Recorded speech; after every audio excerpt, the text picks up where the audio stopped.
ഇനി പ്രതിപക്ഷത്തെക്കുറിച്ചുള്ള ഒരു ചോദ്യം കൂടി, അത് ചോദിക്കാതെ പോകുന്നത് ശരിയല്ല. എന്തായാലും അധികാരം അവർക്ക് കിട്ടും, UDF-ന് കിട്ടുമെന്നുള്ള പൊതുവേ ഉള്ളൊരു വികാരവും ചർച്ചകളൊക്കെ വളരെ സജീവമായി നടക്കുന്നുണ്ട്. ഈ ചർച്ചകൾക്കിടയിൽ തന്നെ അവിടെ ഇപ്പോൾ മുഖ്യമന്ത്രി ആരാകണം, തിരഞ്ഞെടുപ്പിൽ മത്സരിക്കാത്ത ഒരാൾ മുഖ്യമന്ത്രിയായി വരുന്നു. അങ്ങനെയാണെന്നുണ്ടെങ്കിൽ പിന്നെ MP സ്ഥാനം രാജിവെക്കണം, പുതിയ ഒരാളെ വേറൊരാളെ രാജിവെപ്പിച്ചിട്ട് അവിടെ വീണ്ടും മത്സരിക്കേണ്ടുന്നൊരു സാഹചര്യമുണ്ട്. അങ്ങനെ 3-4 പേർ ഇപ്പോൾ കച്ചകെട്ടി നിൽക്കുന്നൊരു സന്ദർഭം. എങ്ങനെയാണ് ഈ ഒരു സാഹചര്യത്തെ വിലയിരുത്തുന്നത്? കോൺഗ്രസ്സിന് ഒരു കാലത്തും കെട്ടുറപ്പുള്ളൊരു ഗവൺമെൻറ് ഉണ്ടാക്കാൻ കഴിഞ്ഞിട്ടേയില്ല, നാളുകളിൽ കഴിയുകയും ഇല്ല. കോൺഗ്രസിൻ്റെ ജീനിൽ ഇതെല്ലാം ഉണ്ട്. അതുകൊണ്ട് എല്ലാ കാലവും കോൺഗ്രസ് ഇങ്ങനെയാണ്, കുഴപ്പമില്ല എന്നല്ല അതിൻ്റെ അർത്ഥം. വലിയ കുഴപ്പങ്ങളിലേക്ക് അവർ ചെന്നെത്തുകയും ചെയ്യും. ഗവൺമെൻറ് ഉണ്ടാക്കാൻ കഴിയും എന്നുള്ളത് അവരുടെ മുന്നിലുള്ള ഒരു ആഗ്രഹമായിരിക്കാം. ഇപ്പോൾ UDF അധികാരത്തിൽ വന്നു, പ്രതിപക്ഷമായി LDF വരികയാണ്. അങ്ങനെയാണെങ്കിൽ പ്രതിപക്ഷ നേതാവ് ആരായിരിക്കണം എന്നുള്ളൊരു ചോദ്യവും സമൂഹ മാധ്യമങ്ങളിൽ ഉയരുന്നുണ്ട്. അതിന് മറുപടിയും കൃത്യമായി പറയുന്നുണ്ട്. അങ്ങനെയാണെന്നുണ്ടെങ്കിൽ CPIയുടെ ഒരു നിലപാട് എന്തായിരിക്കും? നമ്മൾ അത്ര ഒരു സാങ്കല്പിക ഇതിനെക്കുറിച്ച് കണക്കാക്കേണ്ടതേ ഇല്ല. രാഷ്ട്രീയത്തിൽ ഇത്തരം സാങ്കല്പിക കാര്യങ്ങൾ ഒരിക്കലും കണക്കാക്കാറില്ല. തെരഞ്ഞെടുപ്പിൻ്റെ റിസൾട്ടിന് മാത്രം വരേണ്ട കാര്യമാണ്. അതിനിപ്പോഴേ ഒരു കാര്യങ്ങളും ചെയ്യേണ്ട ആവശ്യമില്ല. ഞങ്ങളിപ്പോഴും ഞങ്ങളുടെ ഒരു ധാരണ ഇടതുപക്ഷ ജനാധിപത്യ മുന്നണിക്ക് കേരളത്തിൽ അധികാരത്തിലെത്താൻ കഴിയുമെന്നാണ്. അപ്പോൾ ഞങ്ങളെന്തിനാണ് പ്രതിപക്ഷത്തെക്കുറിച്ച് ആലോചിക്കുന്നത്? ഞങ്ങൾ ഭരിക്കാൻ കഴിയുന്ന ഒരു ഭൂരിപക്ഷം LDF-ന് കിട്ടും എന്ന് കണക്കാക്കിയിരിക്കുന്നൊരു മുന്നണി പിന്നെ ഒരു ഈഫ് എന്നതിലേക്ക് കയറേണ്ട കാര്യമേ ഇല്ല. എന്തായാലും ഞാൻ ആ ഒരു ഇഫ് ഒന്നുകൂടി വളരെ സമർത്ഥമായി പ്രയോഗിക്കുകയാണ്. ഇപ്പോൾ LDF സർക്കാർ വരുന്നു, മുഖ്യമന്ത്രി പിണറായി വിജയൻ വരുന്നു, ജയിച്ചു കയറുകയാണെന്നുണ്ടെങ്കിൽ കൃഷി തന്നെയായിരിക്കുമോ? ഇല്ല, അതും പാർട്ടി തീരുമാനിക്കേണ്ടതാണ്. കമ്മ്യൂണിസ്റ്റ് പാർട്ടിക്കകത്ത് അങ്ങനെ ഒരു തീരുമാനമില്ല. അല്ല, ഒരു ഇഷ്ടം, മനസ്സിലൊരു ഇഷ്ടമില്ല. അത് പിന്നെ ആ ഇഷ്ടങ്ങളൊന്നും ഒരു വ്യക്തിയുടെ ഒരു ഇഷ്ടങ്ങൾക്കും അപ്പുറത്തേക്ക് ഞങ്ങളുടേതുപോലൊരു പാർട്ടിക്കുള്ളൊരു പാർട്ടി സംവിധാനങ്ങളുണ്ട്. ആ പാർട്ടി സംവിധാനങ്ങൾക്കനുസരിച്ചാണ് ഈ കാര്യങ്ങൾ എല്ലാം തീരുമാനിച്ചത്. അതൊക്കെ ഇപ്പോൾ തന്നെ പാർട്ടി ചില കാര്യങ്ങൾ തീരുമാനം എടുത്തിട്ടുണ്ട്.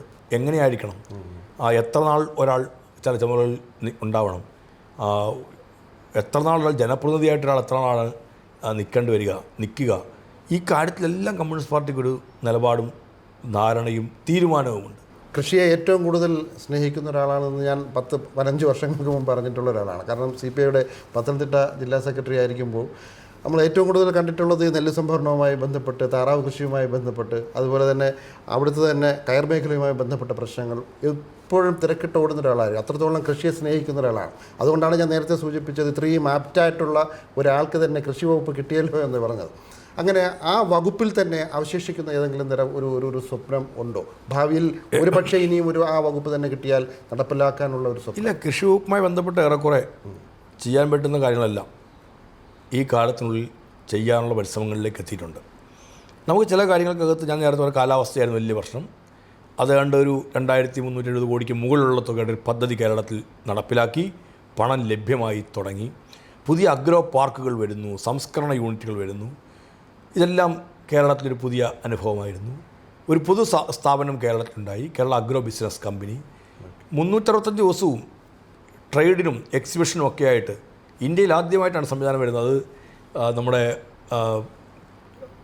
തിരുവനന്തപുരത്ത് അതിൻ്റെ പണി പൂർത്തിയായിക്കൊണ്ടിരിക്കുകയാണ്. ഈ നേരത്തെ പറഞ്ഞതുപോലെ ഞങ്ങൾ തെരഞ്ഞെടുപ്പിന് മുൻപ് അത് പൂർത്തിയാക്കി ഉദ്ഘാടനം ചെയ്യണമെന്നാണ് ആനേറയിൽ തീരുമാനിച്ചിരുന്നത്. അത് ഊരാളുങ്കൽ ലേബൽ കോൺട്രാക്ട് സൊസൈറ്റിയാണ് അതിൻ്റെ പ്രവർത്തനങ്ങളിലേക്ക് ഏർപ്പെട്ടത്. ഫെബ്രുവരിയിൽ പൂർത്തിയാകുമെന്ന് കരുതിയതാണ്, പക്ഷേ ഫെബ്രുവരിയിൽ പൂർത്തിയായില്ല. പക്ഷേ വലിയ ഒരു സ്ഥാപനമാണ് കേരള അഗ്രോ ബിസിനസ് കമ്പനിയുടെ മുൻകൈയിൽ വരാൻ പോകുന്നത്. പൊതു സ്വകാര്യ പങ്കാളിത്തോടെ, കർഷകർക്ക് കൂടി പങ്കാളിത്തോടെ കമ്പനി ഇന്ത്യയിൽ ആദ്യമായിട്ട് ഉണ്ടായത് ഈ കേരളത്തിലാണ്. ഇതൊക്കെ ഈ ഗവൺമെൻറ്റിൻ്റെ കാലത്ത് PP മോഡൽ ഇതുണ്ടായത്. ഒരു നമ്മുടെ സിയാൽ മോഡലിൽ കേരള അഗ്രോ ബിസിനസ് കമ്പനി ഉണ്ടായി. അതിൻ്റെ ഒരു ആസ്ഥാന മന്ദിരവും 365 ദിവസവും ട്രേഡ് ആൻഡ് എക്സിബിഷന് വേണ്ടിയുള്ള സെൻറ്ററും ആനേറയിൽ പണി നടന്നുകൊണ്ടിരിക്കുകയാണ്. ചെറിയ കാര്യമല്ല അത്.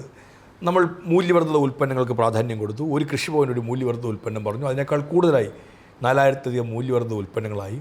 നമ്മളതിന് പുതിയൊരു brand name Keralam intellectual properties right act അനുസരിച്ച് രജിസ്റ്റർ ചെയ്തു, കേരള അഗ്രോ എന്ന് പറഞ്ഞിട്ട്. ആ കേരള അഗ്രോയ്ക്ക് വേണ്ടി പ്രത്യേക ഷോറൂമുകൾ ഉണ്ടാക്കി.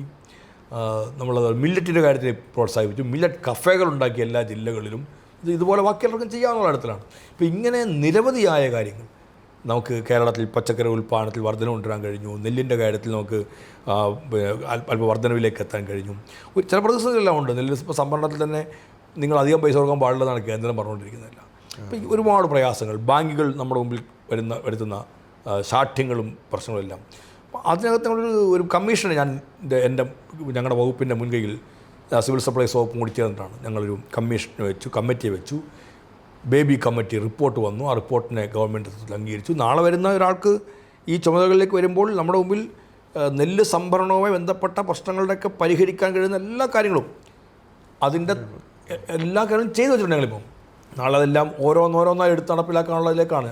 ഞങ്ങൾക്ക് അധികം സമയം ആ കാര്യത്തിൽ കിട്ടിയില്ലെന്നുള്ളേ ഉള്ളൂ. അപ്പോൾ അതെല്ലാം ചെയ്തു വെച്ചിട്ടുണ്ട്.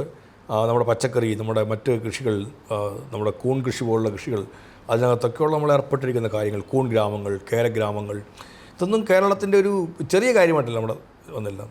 നമ്മുടെ സർവകലാശാല വികസിപ്പിച്ചെടുത്ത ഇനങ്ങൾ, പുത്തൻ രീതികൾ, പുതിയ കാർഷിക രീതികൾ, കർഷകരെ തന്നെ രാജ്യത്തിന് പുറത്തേക്ക് അയച്ച് കൃഷി പഠിപ്പിക്കാൻ വേണ്ടി ശ്രമിച്ചത് ചരിത്രത്തിലാദ്യമായിട്ടാണ്. ഈ കേരളത്തിലാണ് നമ്മളത് ചെയ്തത്. ഈ ഒരു 5 വർഷക്കാലം കൃഷി വകുപ്പിനെ എല്ലാ മനസ്സും ഊർജവും കൊടുത്ത് നയിക്കുകയും മറ്റു വിവാദങ്ങളൊന്നുമില്ലാതെ തന്നെ ഒരു ജനകീയനായിട്ടുള്ള മന്ത്രിയായി മാറാൻ ഈ ഇടയ്ക്ക് തന്നെ പി പ്രസാദ് അദ്ദേഹത്തിന് കഴിഞ്ഞിട്ടുണ്ട്. ഇനി ഒരു പക്ഷേ വീണ്ടും അദ്ദേഹത്തിൻ്റെ സേവനം നമ്മുടെ കേരളത്തിന് വേണമെന്നുണ്ടെങ്കിൽ അത് തീരുമാനിക്കേണ്ടത് ഇവിടുത്തെ ജനങ്ങളാണ്. ആ ഒരു പ്രതീക്ഷയിലാണ് മന്ത്രി ഇപ്പോൾ നമ്മളോടൊപ്പമുള്ളത്. ജയിച്ച് കയറും എന്ന് തന്നെയാണ് മന്ത്രിയുടെ വിശ്വാസം, പാർട്ടിയുടെ വിശ്വാസം. അങ്ങനെ ഉണ്ടാകട്ടെ എന്ന് നമുക്ക് ആശംസിക്കാം. എല്ലാവിധ നന്മകളും നേരുകയാണ്. Thank you.